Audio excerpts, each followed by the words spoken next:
Gold, trusted gold buyers. మీరు తాకట్టు పెట్టిన బంగారాన్ని విడిపించి ఈ రోజు ఉన్న మార్కెట్ ధరకు కొనబడను. నమస్కారం గురుగారు. నమస్కారం అమ్మా.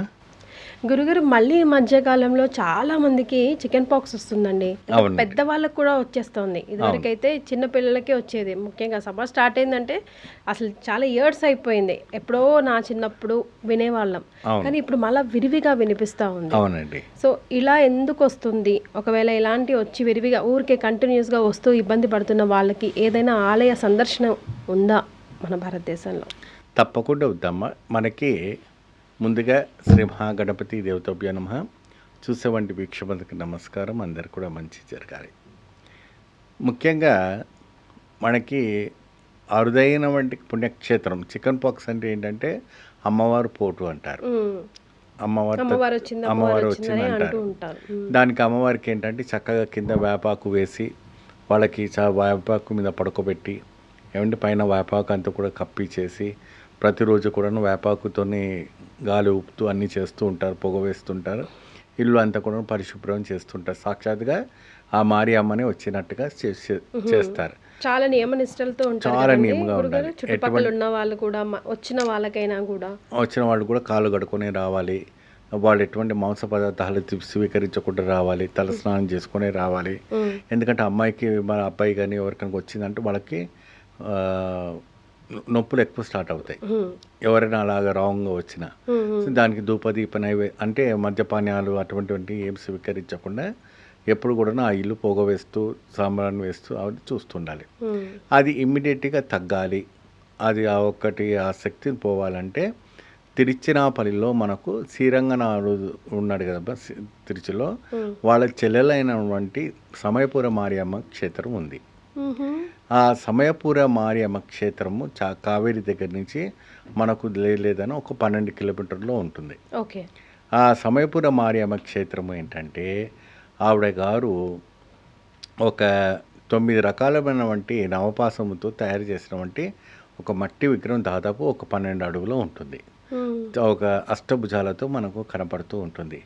ఆవిడకు వేపాకుతో గులాబీ పువ్వులతో నిమ్మకాయలతో అన్నీ ఒక శాకాంబరం అలంకారం ఎలా చేస్తుంటామో ఆ రకంగా ఆ అమ్మవారికి వేపాకుతో నిమ్మకాయతో మరి గులాబీ పూలతో అలంకారం చేస్తూ ఉంటారు. అక్కడ వచ్చేవంటి భక్తులకు అంతా కూడా ఎవరికైనా కూడా అమ్మ పోసిన వాళ్ళంతా కూడా వచ్చింది అనుకోండి, అయితే చికెన్ పాక్స్ అంటుంటారు కదా, అలాంటి వచ్చిన వాళ్ళు ఏంటంటే పూల చెట్టు అంటారు. పూ చెట్టు అంటే లోపల నిప్పు ఉంటుంది. అది గుడి ప్రదక్షిణ చేస్తారు. ఆ 3 ప్రదక్షిణ చేసి అక్కడ గుడి ద్వారం దగ్గర గజస్తంభం దగ్గర పెట్టేసి లోపలికి వచ్చిన తర్వాత అమ్మవారి దగ్గర ప్రార్థన చేసి అమ్మవారి దగ్గర ఉన్న వేపాకుని తీసుకెళ్ళి నూరి ఆ బాబు కానీ పాపకు కానీ ఆయనకు కానీ వాళ్ళ ఆవిడకు కానీ ఎవరికైనా కావచ్చు, ఆ నూరి అదంటే పెట్టారు అనుకోండి 24 అవర్స్లో అది కంప్లీట్గా పోతుందట. ఇది మన చికెన్ పాక్స్ కంప్లీట్గా పోతుంది. అది గట్టి విశ్వాసం, చాలా గట్టి విశ్వాసం, చాలా అరుదైనటువంటి చాలా విశ్వాసమైనటువంటి క్షేత్రం. పోతే అక్కడ ఆ శూలము దాదాపు మీకు లేదని మీకు ఒక 24 అడుగు ఎత్తున శూలం ఉంటుంది, బంగారు శూలం. ఆ బంగారు శూలానికి ఏం చేస్తారంటే అంటే పంచలోహంతో చేసినటువంటి శూలం అనుకోండి, ఎక్కువ శాతం దానికి అంతా కూడా నిమ్మకాయ గుచ్చుతారు. ఆ నిమ్మకాయ రసాన్ని మనకు పండుగ ఇచ్చారనుకోండి, ఆ నిమ్మ రసాన్ని కూడా ఆ పిల్లలకి తాగిస్తారు. ఆ తాగిచ్చడం వల్ల విశేషమైనటువంటి ఫలితాలు లభిస్తాయి, అష్టైశ్వర్యాలు సిద్ధిస్తాయి. ఆ సమయపుర మారియమ్మను తలుచుకుంటే భూతపేత పిశాచ నివారణ కూడా జరుగుతుందట.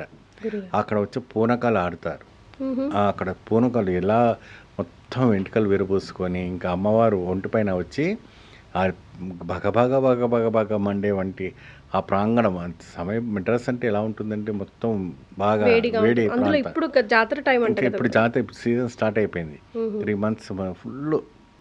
ఇప్పుడు ఈ జాతర టైం అంతా కూడా, ఈ జాతర టైంలో అంతా కూడా ఎక్కడెక్కడో నుంచి పాదయాత్రకు వచ్చి ఆ అమ్మవారిని ఆ మొక్కులు తీరుస్తారు. మొత్తం పూల చెట్టులు అది నిప్పు చెట్టులు పట్టుకొని అక్కడ నిప్పులు పోస్తారు, నిప్పులు నడుస్తారు భక్తి పైన.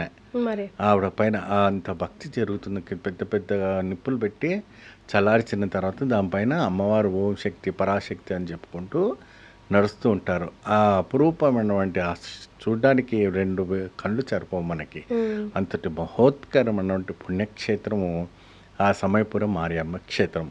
ఈ సమయపురం మారే క్షేత్రము ప్రతి తెలుగు వాళ్ళు, తమిళ వాళ్ళు, మలయాళం వాళ్ళు ఎవరైనా కూడా ప్రతి భక్తులు ఆ అమ్మవారి క్షేత్రం అంటే మీకు ఈ జబ్బు ఉంటేనే వెళ్ళాలా అని కూడా డౌట్ వస్తుంది. మరి అట్టండి ఏం లేదు. మీకు ధనప్రాప్తి, ఐశ్వర్య ప్రాప్తి, ధైర్య ప్రాప్తి, ఉద్యోగ ప్రాప్తి, విద్యా ప్రాప్తి ఏమో అనేక రకమైనటువంటి మీకు ఎటువంటి సమస్యలు ఉన్నా కూడాను పటాచలమయ్యేటువంటి క్షేత్రము సమయపురం మారియమ్మ క్షేత్రం. ఎస్, అంతటి మహోత్కరమైనటువంటి క్షేత్రం సింహవాయి నిలుగలో ఉంటుంది. చాలా బాగుంటుంది. ఆ అమ్మవారు కూడా అష్టభుజతో మనకు కనపడుతూ ఉంటుంది. ఆవిడ గారు త్రిశూల ఆయుధంతో, కట్కుబతో ఇవన్నీ కూడా కనపడుతుంటుంది. అక్కడ ఆ విగ్రహానికి మాత్రాన అభిషేకాలు మాత్రం చేయరు. ఎందుకంటే అది మట్టితో తయారు చేసినటువంటి మునులు తయారు చేశారు. ఆ భక్తులు అప్పుడు ఆ యుగం నుంచి చేశారు. ఆ మునులు తయారు చేశారు కాబట్టి ఆ విగ్రహం అలా ఉండిపోయింది. అక్కడ ఉన్న ఉత్సవ విగ్రహం ఉంటుంది పంచలోహంది. ఆ ఉత్సవ విగ్రహానికి పంచలోహానికి అభిషేకాలు చేస్తారు. పాలు, పెరుగు, తేనె, పంచామృతం వేసి పండ్లు, పలహారాలు పెట్టి ఆ అమ్మవారికి అభిషేకాలు చేసి చక్కగా నైవేద్య పదార్థాలను పెడతారు. ఎన్ని రోజుల పాటు ఉంటుంది గురుగారు సుమారుగా ఇప్పుడు జరిగే జాతర? ఇప్పుడు 2 months జరుగుతుందమ్మా. 2 months జాతర జరుగుతుంది. తర్వాత నార్మల్ ఉంటుంది. తర్వాత ఆడి కీర్తికి అంటారు, ఆడి మాసం అంటారు. ఆడి మాసం అంటే ఆషాఢ మాసం. ఆ ఆషాఢ మాసంలో మళ్ళీ ఉత్సవాలు ఉంటాయి.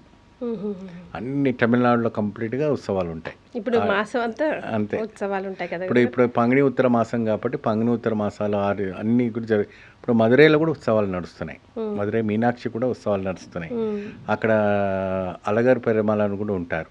ఆ అలగారి పెరుమాళని వైగేహిని తర్వాత మదురై మీనాక్షిని అమ్మవారిని తీసుకొచ్చి ఒక కోనేరులో స్నానం చేస్తారు. 3 గుడ్ల విగ్రహాలను తీసుకొచ్చేసి ఒకటే కోనేరులో చేసేది మదురైలో చాలా విశేషంగా చేస్తారు గురుగారు ఈ పంగిణి ఉత్తర ఆరాట్లో. కానీ తమిళనాడు అసలు ఏం పుణ్యం చేసుకుందో కానీ పుణ్యక్షేత్రాలన్నీ విరివిగా అక్కడే ఉన్నాయి. అడుగడుగున దాదాపు మస్ట్ విజిటెడ్ టెంపుల్స్ అవి కూడా చాలా కంపల్సరీ విజిట్ చేయాల్సిందే. చాలా విజిట్ చేయాల్సింది. దాదాపు 200-300 ఎకరాలు ఉన్నటువంటి టెంపుల్సే. అంత విశాలంగా అంత గంభీరంగా ఉన్నటువంటి ఆకారంతో ఉన్నటువంటి ఆలయాలు. మరి రైట్ గురుగారు, చాలా సంతోషం అండి. ధన్యవాదాలు. నమస్కారం. And for more videos, please subscribe to iDream channel. Subscribe to iDream Media. Please subscribe to iDream. Please subscribe to iDream. Please subscribe iDream. And please subscribe to iDream. For more videos, subscribe to iDream. please like, share and subscribe to the channel. Congratulations, iDream. Subscribe to iDream. Subscribe to iDream. So subscribe to iDream Media. iDream ki iDream team andarki huge congratulations. Please subscribe iDream Media. Please subscribe to iDream. Subscribe iDream. Please subscribe to iDream. iDream అంటే నా కళల ఛానల్ను subscribe చేసుకున్న నోరు తిరుగుతలేదు. మీరైతే గంట గుర్తు కొట్టండి. For more such videos, please subscribe to iDream. Subscribe to iDream. Please subscribe to iDream. Please subscribe iDream Media. Please do subscribe to iDream. Please subscribe to iDream Media. For best entertainment and information, please subscribe iDream. And don't forget to subscribe to iDream.